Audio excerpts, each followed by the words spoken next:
नमस्कार दोस्तों, आप सभी का स्वागत है आपके अपने YouTube चैनल मैथ सर्कल में। दोस्तों आज हम सीखेंगे सरल समीकरण को सरल करना।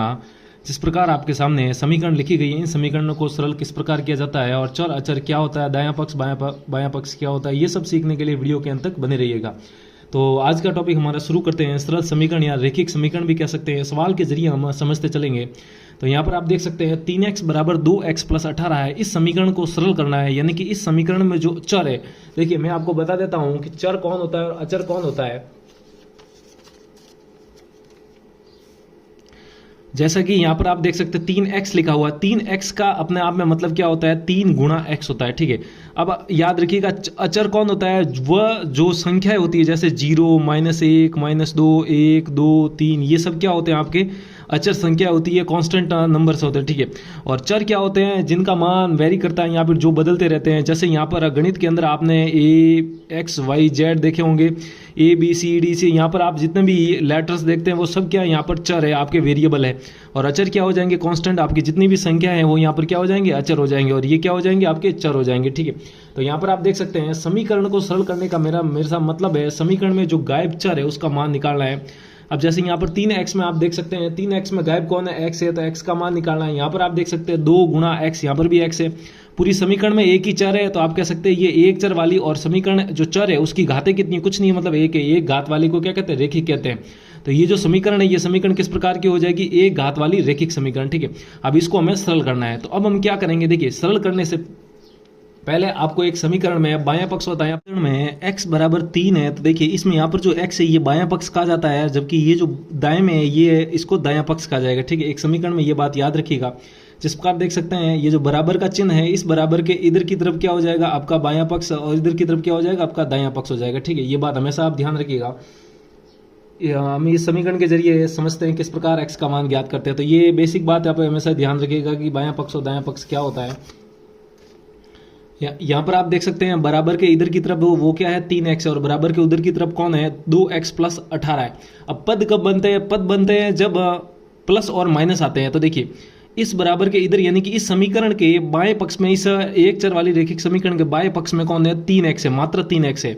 और इस बराबर के इधर की तरफ कौन है, देखिए 2x है, प्लस 18 है। तो देखिए दो पद है, 1 और ये 2। आपको बता देता हूं कि गुणा और भाग में कभी भी पद नहीं बनते हैं, हमेशा प्लस और माइनस दिख जाते हैं आपको कहीं पर है, तो याद रखिएगा वो हमेशा 2 पद या 2 से अधिक पद कहलाएंगे। तो 2x प्लस 18, इस समीकरण के दाएं पक्ष में 2 जन है और बाएं पक्ष में 1 जना है। तो अब आपको इसको सरल करने के लिए करना क्या है, आप क्या करिए, हमेशा याद रखिए चरों को एक तरफ करिए और अचरों को एक तरफ रखिए। ये ठीक है, समजातीय श्रेणी के एक तरफ और विजातीय श्रेणी के एक तरफ रखिए।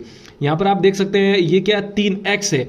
अब यहाँ पर 3 गुणा x है, 3 का x का मतलब 3 गुणा x, 3x अपने आप में एक ही पद है, और x इसके साथ गुणा है तो x गायब है, और गायब है तो 3x भी अपने आप में क्या हो जाएगा, गायब हो जाएगा। यानी कि 3x गायब, यानी कि 3x भी क्या एक चर है। और यहाँ पर 2x का मतलब 2 गुणा x है, ये भी अपने आप में क्या चर है। तो ये चर और ये भी चर, तो चर को एक तरफ लेके आएंगे। तो यहाँ पर लिखेंगे 3x। और याद रखिएगा जब भी हमेशा पक्षांतरण किया जाता है, देखिए ये आपको ये इस तरफ लाने का मतलब क्या है, पक्षांतरण करना है, पक्षांतर, पक्ष का अंतर करना है। ये इधर था दाएं पक्ष में, तो इसको इधर लेके जाएंगे। अब देखिए मैं आपको बता देता हूं, जैसे मान लीजिए यहाँ पर लिखा हुआ है 2x लिखा हुआ है, क्या लिखा हुआ है, 2x। 2x के आगे कुछ नहीं लिखा है, इसका मतलब वो चिन्ह किसका है, प्लस का है, तो प्लस 2x यहाँ पर माना गया है। और अगर माइनस है तो माइनस 2x इस प्रकार लिखा जाएगा, ये बात याद रखिएगा आप हमेशा। तो यहाँ पर 3x बराबर 2x है। अब ये प्लस का 2x है, इधर आते किसका हो जाएगा, माइनस का 2x। तो 3x माइनस 2x और बराबर का बराबर, और ये प्लस 18, ये प्लस 18 ऐसा कैसा यहाँ पर ही रहेगा। अब देखिए x के गुणा में यहाँ पर कितना है, 3 है, और x के गुणा में यहाँ पर कितना, 2 है। अब चरों की जोड़ बाकी कब होती है मैं आपको बता देता हूँ। चरों की जोड़ बाकी 2 होने के लिए 2 कंडीशन होनी चाहिए, 2 शर्तों का पालन होना चाहिए। पहला शर्त क्या है, दोनों चर समान होने चाहिए। यहाँ पर आप देख सकते हैं ये चर क्या x है और ये भी अपने में क्या x है, तो दोनों चर समान है। और चर की घातें भी समान होनी चाहिए। तो x की यहाँ पर घात आप देख सकते हैं कितनी, 1 है, और यहाँ पर x की घात कितनी, 1 है। तो यहाँ पर भी एक घात, यहाँ पर भी एक घात, दोनों चर समान है और घातें भी समान है। तो आप देख सकते हैं 3x माइनस 2x, तो 3x माइनस 2x गए तो कितना बचेगा आपका, 1x, आप ऐसा लिख सकते हैं। और बराबर में कितना है, यहाँ पर 18 चल ही रहा है। 18 को हमने पक्षांतरण किया ही नहीं, 18 का वो इसी पक्ष में अभी भी। तो 1x, अब 1x को आप या के रूप में ऐसा भी लिख सकते हैं, 1x या फिर x, एक ही बात है। और बराबर में क्या, 18 है। तो x बराबर का मान कितना आया, 18 आया। यानी कि आप कह सकते हैं इस समीकरण को संतुष्ट करेगा x बराबर 18। एक्स की जगह 18 रख के चेक कर सकते हैं, क्रॉस चेक करते हैं इसको। तो 3x का मतलब 3 गुणा एक्स, 3x का मतलब क्या हो जाएगा आप में 3 गुणा एक्स हो जाएगा।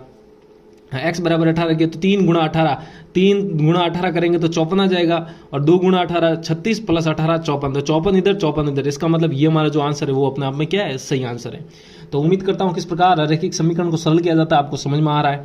तो देखिए अब हम चलते हैं अगले सवाल, जिससे कि और हमारा ये कॉन्सेप्ट क्लियर हो जाए। अगला सवाल देखिए क्या है, 5t माइनस 3 बराबर 3t माइनस 5। देखिए बराबर ये रहा, बराबर के इस तरफ देखिए कितने पद है, आप कह सकते हैं इस पक्ष में है, बाएं पक्ष में 2 पद है, एक पद अपने आप में चर है और एक पद अचर है। दाएं पक्ष में देखिए, दाएं पक्ष में भी अपने आप में कितने 2 पद है, ये भी क्या है अपने आप में चर है और ये भी क्या अचर है, ठीक है। तो मैंने अभी कहा आपको चर एक तरफ करने हैं और अचर एक तरफ करने हैं। तो देखिए मैं चर हमेशा याद रखिएगा, चर हमेशा ज्यादातर कोशिश रहे तो आप चर हमेशा बाएं पक्ष में करें और अचर को दाएं पक्ष में करें। तो यहाँ पर देखिए 5t तो अपने आप में वैसा का वैसा ही है।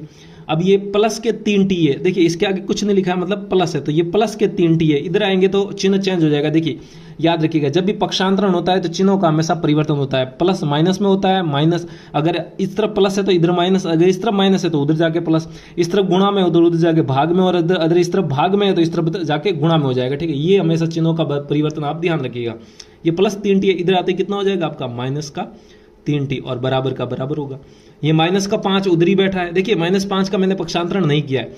अब हम पक्षांतरण किसका कर रहे हैं, माइनस 3 का। मैंने अभी कहा चर एक तरफ और अचर आपको एक तरफ करने हैं। तो ये 5t, ये प्लस का 3t, इधर आते ही माइनस 3t, ठीक है, बराबर का बराबर। ये माइनस 5 है, माइनस का 5। अब ये माइनस 3 है, इसका पक्षांतरण करना है आपको उधर दाएं पक्ष में। तो ये इधर माइनस का देख सकते हैं आप, इधर किसका है माइनस 3 है, तो उधर आते ही किसका हो जाएगा आपका प्लस का 3 हो जाएगा। ये लीजिए, तो 5t माइनस 3t बराबर माइनस 5 प्लस 3 हो जाएगा। अब देखिए अभी मैंने बताया ये भी चर और ये भी चर, अब इनकी जोड़ बाकी हो रही है। चरों की जोड़ बाकी कब होती है, जब चर समान और चर की घातें भी समान होनी चाहिए। तो ये t है, इसकी घात कितनी है 1, ये भी t है, इसकी घात कितनी है 1, तो जोड़ बाकी हो सकती है। तो 5t माइनस 3t यानी कि 5 माइनस 3 कितना हो जाएगा आपका, 5 माइनस 3 कितना हो जाएगा आपका 2, और t का t ही अपने आप में रहेगा। तो 5 लड्डू में से 3 लड्डू, आप t को लड्डू मान सकते हैं। तो 5 लड्डू में से 3 लड्डू गए, कितने बचे आपके 2 लड्डू, यानी कि 5t माइनस 3t कितना हो जाएगा 2t, और बराबर का बराबर। अब इसकी जोड़ बाकी कर लीजिए, माइनस 5 प्लस 3, माइनस 5 प्लस 3 में असमान चिन्ह घटाव होगा, तो 5 में से 3 जाएंगे, कितने बचेंगे 2 बचेंगे, और बड़ा कौन है 5, तो 5 का चिन्ह क्या है माइनस, तो यहाँ पर क्या आ जाएगा माइनस आ जाएगा, ठीक है। अब आप देख सकते हैं बाएं पक्ष में एक ही पद है और दाएं पक्ष में भी क्या है एक ही पद है -2। अब 2t बराबर -2, तो t बराबर कितना आएगा, हमें t का मान ज्ञात करना है। देखिए जब भी आपको समीकरण सरल करने को कहा जाए तो उसमें जितने भी चर है, जितने भी चर है, चर का मतलब a b c d से लेकर x y z ऐसे कुछ अज्ञात मान है, उनको ही ज्ञात करना है। तो 2t, अब 2t का अपने आप में मीनिंग क्या मैं आपको बता देता हूं। 2t का अपने आप में मीनिंग अभी बताया मैंने, 2 गुणा t होता है। क्या होता है, तो 2t को मैं इस प्रकार भी लिख सकता हूं, 2 गुणा t बराबर में क्या हो जाएगा माइनस का 2 हो जाएगा, माइनस का 2 हो जाएगा। अब 2 गुणा t बराबर -2 है, हमें t का मान निकालना है। तो देखिए t के गुणा में इधर कौन है 2 है, तो इधर गुणा में तो उधर जाएगा तो भाग में। अभी मैंने बताया अगर इधर प्लस में होता तो उधर माइनस में, इधर माइनस में होता तो उधर प्लस में, इस तरफ गुणा में उस तरफ भाग में, और इस तरफ भाग में तो इस तरफ गुणा में। इसी प्रकार आप इधर भी कर सकते हैं। तो 2 गुणा t, तो यहां से t बराबर कितना हो जाएगा माइनस का 2, और बट्टा में भाग में चला जाएगा 2 के, ठीक है। आप इसको ऐसा भी लिख सकते थे कि -2 भाग 2, एक ही बात है, ठीक है। तो 2 का भाग, अब प्लस का भाग माइनस में, इसका चिन्ह कुछ नहीं है मतलब प्लस है, तो प्लस का भाग माइनस में माइनस, और 2 का भाग 2 में कितनी बार जाएगा एक बार, और यही हमारा क्या हो जाएगा आंसर हो जाएगा। तो t बराबर कितना आ जाएगा -1। तो इस समीकरण को संतुष्ट करने वाला जो मान है t का वो क्या है -1 है। -1 आप इसमें रख के चेक कर लेना, आपकी ये समीकरण क्या हो जाएगी बैलेंस हो जाएगी, ठीक है। तो ये हो गया हमारा दूसरा सवाल। अब हम करते हैं हमारा तीसरा सवाल। देखिए हमारा जो तीसरा सवाल है वो आप देख सकते हैं, तीसरा सवाल आप देख सकते हैं। तीसरा सवाल क्या है, 5x प्लस 9 बराबर 5 प्लस 3x है। 5x प्लस 9 बराबर 5 प्लस 3x, बहुत ही साधारण समीकरण है। तो हम क्या करेंगे, वही हमारा तरीका, चर एक तरफ करेंगे और अचर एक तरफ। पहले तो आप इस पक्ष में पद देखिए कितने पद है, देखिए प्लस आया तो प्लस 1 और ये 2 पद है, और इधर भी प्लस है तो 1 और 2, इधर भी कितने 2 पद है, 2 पद इधर है और 2 पद इधर है, ठीक है। तो हम क्या करेंगे, देखिए 5x ये चर है, इसका भाई देखिए यहाँ पर बैठा हुआ ये भी चर है, तो ये चर उधर बैठा है, तो इसको पक्षांतरण करके इधर बाएं पक्ष में लेके आ जाते हैं। ये प्लस का 3x है, इधर आते ही किसमें चिन्ह चेंज हो जाएगा, तो क्या हो जाएगा माइनस का 3x, और ये बराबर का बराबर हो जाएगा। तो 5 का 5 आप इधर ही रखिए। ये प्लस 9 है, उधर आते ही किसमें हो जाएगा माइनस का 9। मैंने अभी बताया चर एक तरफ रखना है और अचर को आपको एक तरफ रखना है। देखिए इसके गुणा में है ये 5, तो 5, अब ऐसा नहीं है कि आप कह सकते हैं 5 ये चर है, अचर है, तो ये चर कैसे हो गया, x गायब है नहीं, तो ये इसके साथ गुणा हो रहा है, तो ये अपना आप में पूरा बंधा हुआ है, तो पूरा अकेला गिना जाएगा, ठीक है नहीं। तो 5x, अब चरों की जोड़ बाकी आगे देखिए, चर भी समान है, घाते भी समान है, तो 5 माइनस 3x, तो 5 minus 3x it means 2x हो जाएगा, ठीक है, और बराबर का बराबर हो जाएगा।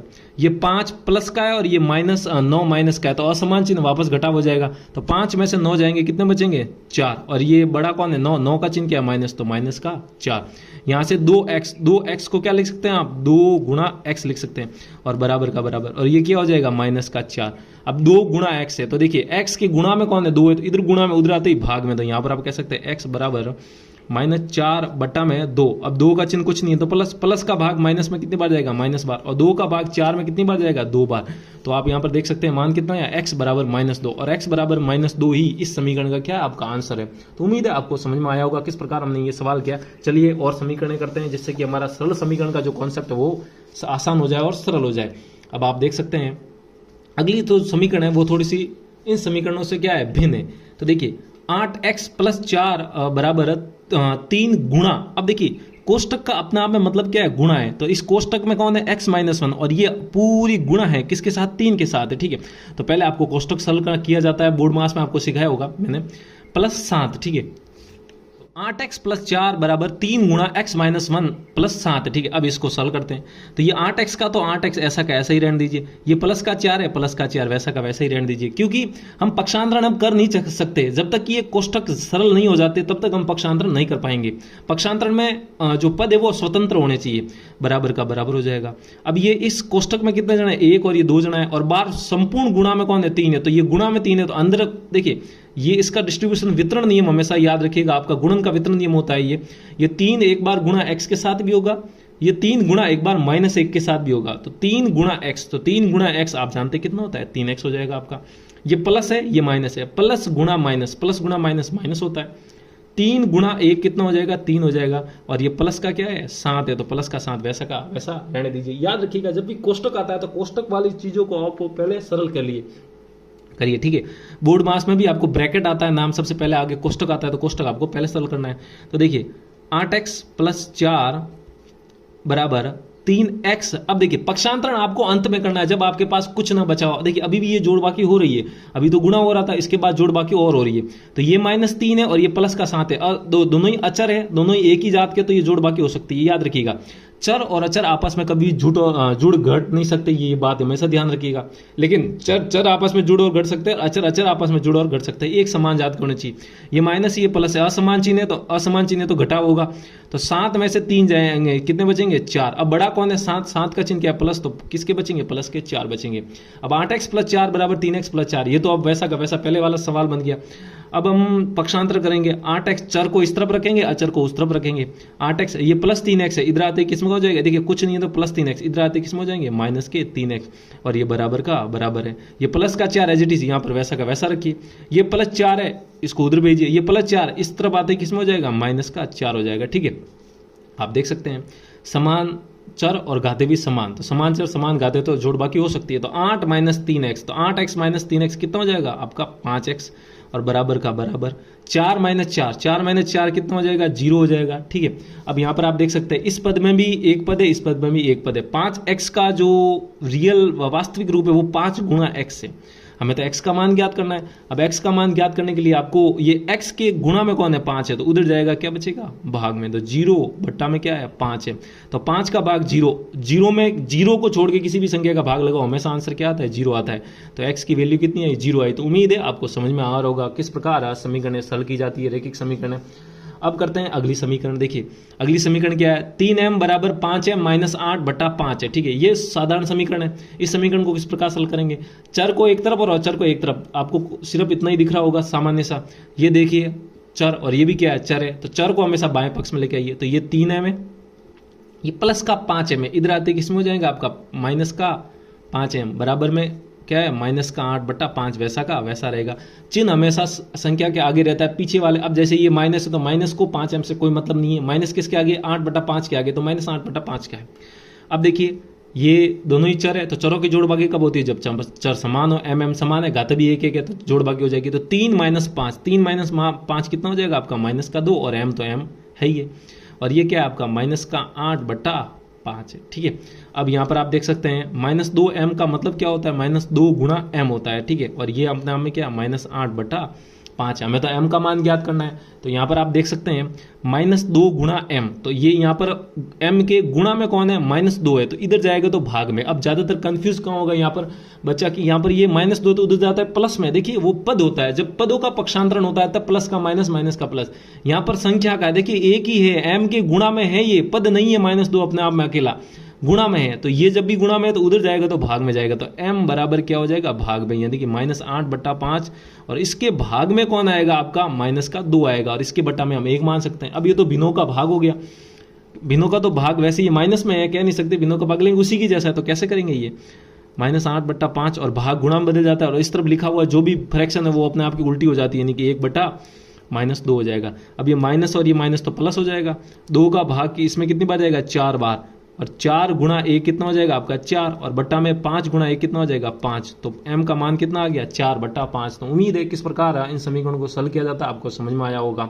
समझ में आया तो वीडियो को लाइक कीजिए, और अभी तक चैनल को सब्सक्राइब नहीं किया है तो वीडियो के नीचे जो लाल बटन है उसको दबाइए, उसके पास वाली घंटी भी दबाइए, ताकि ऐसी बेसिक कॉन्सेप्ट से जुड़ी वीडियो आपके साथ नोटिफिकेशन आ सके। तो आज के लिए इतना ही रखते हैं, जल्दी मिलते हैं अगले वीडियो के अंदर, तब तक के लिए